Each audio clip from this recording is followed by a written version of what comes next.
What's up, everybody? It's Goose, and it's time to move the goats again. Like I showed y'all the last time I moved them, I put this net around this little barn to give them some shelter, because over there's no shelter. So this net was already over there wrapped around. So I just opened it up, brought it around here, and gave them a lane to get back into shelter. So anyway, I'm gonna open this up and let them through, and later on I'll move the net back where it was and get it out of the way. But anyway, I'm gonna open this pen up and let them out real quick.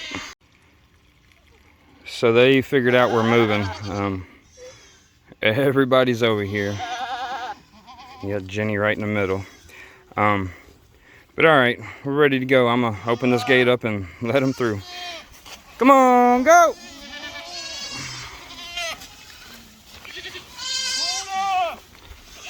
I dropped a tree out here earlier.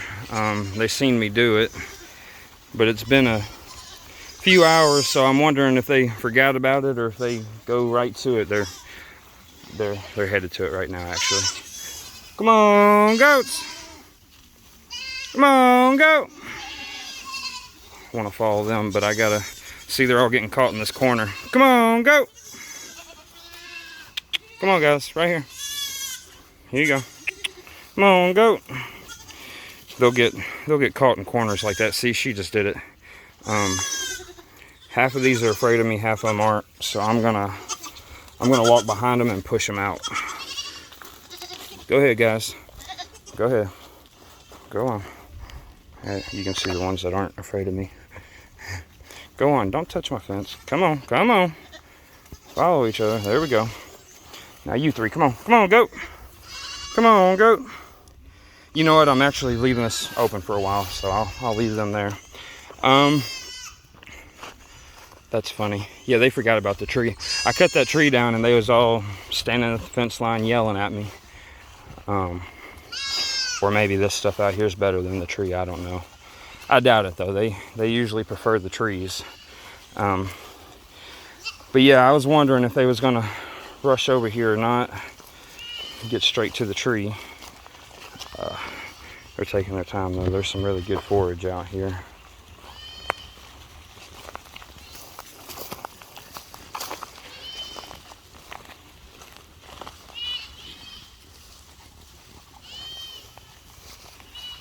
That one's eating leaves off the ground, old leaves.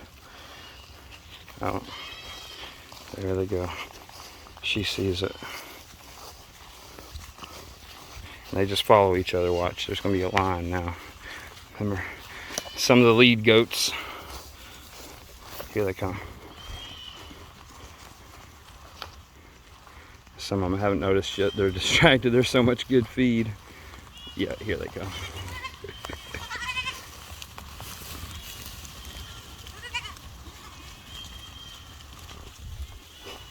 Look at the guy in the back. Catch up, buddy.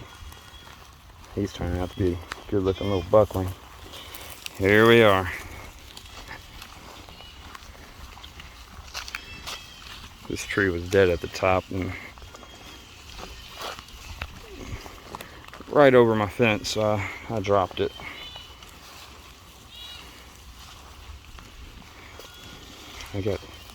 These two got scurs. I'm gonna have to. She has it bad. There's been a few I've had to worm. I'm debating on what to do with them. I'm trying to raise a herd that I won't have to worm. So if I gotta worm them more than once, they're pretty well gone. The ones that are getting wormy I'm pretty well going to get rid of them, but they're a year old now, so I hate to sell them at this. It's summertime, so meat market's down just a little bit. I'm sure, I don't know where it's at, but it's not at its peak, so I don't want to sell them just for meat goats this time of the year. But they're a year old, so they're old enough to breed. So I really, you know, I had to buy them, and then I had to raise them and feed them for a year. It sucks to turn around and sell them and get nothing out of them, because that's what it would amount to, considering how long I've taken care of them. I wouldn't make anything. So I'm debating possibly putting them in a separate pen from my goats that are doing well, my goats that are performing. I might take these goats that are getting wormy, put them in a pen by themselves, and then put my fainting Billy with them, go ahead and get them bred, and then right before winter they'll kid. And then early spring I can sell them and their kids. That's what I'm thinking about doing. I don't know yet. I don't know. I'm thinking about, like I said, it sucks to raise them for a year and have money into them and go take them and sell them to the sale barn and not make anything. But we'll see. I might end up doing that. I don't know.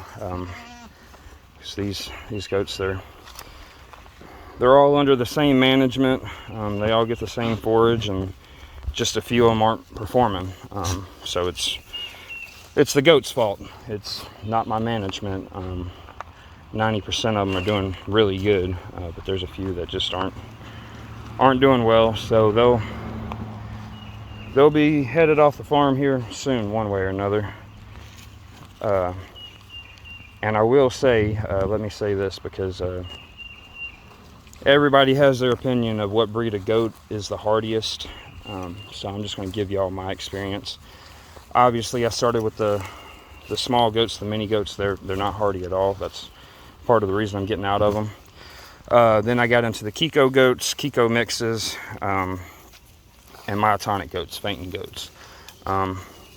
Fainting goats have done really good. I've hardly had to. Well, I had 7 born here a year and a half ago, and they've never been wormed. Not a single one of them. I got some Kikos that are 2 years old, Kiko mixes, that I've never had to worm them. They've kidded, never been wormed. So that I got 4 Kiko goats. Some are that little brown one. Here she is. This little one, she's half boar. That's why she's got them horns like that, and she's brown. But I got her and then 3 other Kiko mixes from a farm 2 years ago, and they done great. So last spring I went and I bought some. Here's 2 of them. These are Kiko goats. I went and bought these Kiko goats from that same farm last spring, which they kind of do the same management as me, so that's why I've been buying from them. They do rotational grazing, feed very little grain, and worm as little as possible. So the ones I got from them 2 years ago I was really happy with. Never had to worm them. They've done great on mainly forage, very little grain. So like I said, this year I went and bought, I got that Kiko, this Kiko, and this, she's one of my favorites. She's one of the big, I think she's the biggest one. I got her, am I saying this spring? Last spring, a year ago. I got them a year ago. Kiko. Got them, they did really good. I wanted some more goats. So they had some Savannah Kiko mixes. Savannah Kiko. These 2 goats are a month younger than these 3 Kikos. Anyway, the full Kikos have outperformed the Savannah crosses. Savannah Kiko cross. I bought 5 of the Savannah Kiko crosses and 5 of the Kikos. Same farm, same management, a year ago. And these, the Kikos are outperforming the Savannahs big time. I just had to worm one of these Savannahs a few days ago. I think actually it was her, and she still looks thin. I'm probably going to worm her again. This one, she's thin. You see that little sunken in area on her left side? That's the death triangle. their left side should be flesh. The right side doesn't matter, it fluctuates, but this the left side on a ruminant animal right here, it should be flesh. So she's thin, and she also has some scurs. You can tell looking at her back end, she's had some runny manure. So anyway, I hope I wasn't confusing. Basically what I'm saying is I bought some Kikos from the same farm that I bought some Kiko Savannah crosses from, and the Kikos have just done so much better. Out of the five Savannah crosses, I might keep one, and this is her. Out of the 5 Savannah crosses, she's been the only one that has done good, as far as not needing me to worm her keep in condition. So yeah, that's people debate that. I'm not here to debate it. That's just my experience. That's my big Kiko that I got 2 years ago, and man, she has done great. Never been wormed, very little grain. She's got a huge buckling on her. Her buckling, he's so nice. I'm probably gonna keep him. This is him right here. I'm trying to get him friendly, but he's not there yet. He's only 2 months old. He's no grain. Hey, buddy. And his dad's my fainting goat. So they say putting a fainting goat over any other breed. A fainting billy over any other goat breed will add 5 to 8% muscle. I got that from Oklahoma State University. And this was my first try with it. I put my fainting buck over my biggest Kiko nanny, and man, I'm impressed. I'm probably gonna keep him at least a year and put him over a few of my meat goats, because he's a good looking guy. He was about 9 pounds when he was born. Not exactly sure. My scale wasn't great, so I don't know exactly how much he weighed, but he was right at 9 pounds. So I done rambled for a minute now. I ain't done a long video on this like this in a while. But just trying to share my experiences.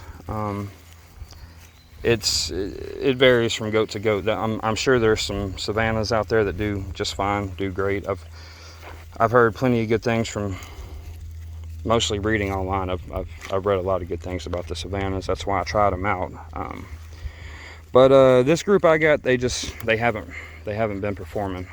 So either they're going to the sale barn, or I'm putting them in a separate pen, worming them, go ahead and breed them, let them have kids, and then get rid of them this spring. That's probably what I'm going to do, but we'll see. I'll let y'all know. But everybody's happy. This is probably my best pen. Just there's really good forage in here, really thick, plenty of shade. But that's it. That's the goat move, and a little rambling about my experiences with the different goat breeds. I'm personally leaning towards the fainting goats. They seem to be just as hardy as the Kikos, but they're a lot easier to maintain. They don't climb. They don't hardly climb. They don't hardly jump. They're easy to scare, or easy to catch, because you can scare them and they'll fall over. And in my experience, they've been just as parasite resistant as the Kikos. The only drawback on the fainting goats is they grow kind of slow. They're definitely slow growers. So if you're trying to do 100% meat market, they might not work out for you. But they're easy keepers. I like them. Nancy just rammed that big goat. They're so funny. Alright, but my video done got too long. I hope I didn't bore y'all.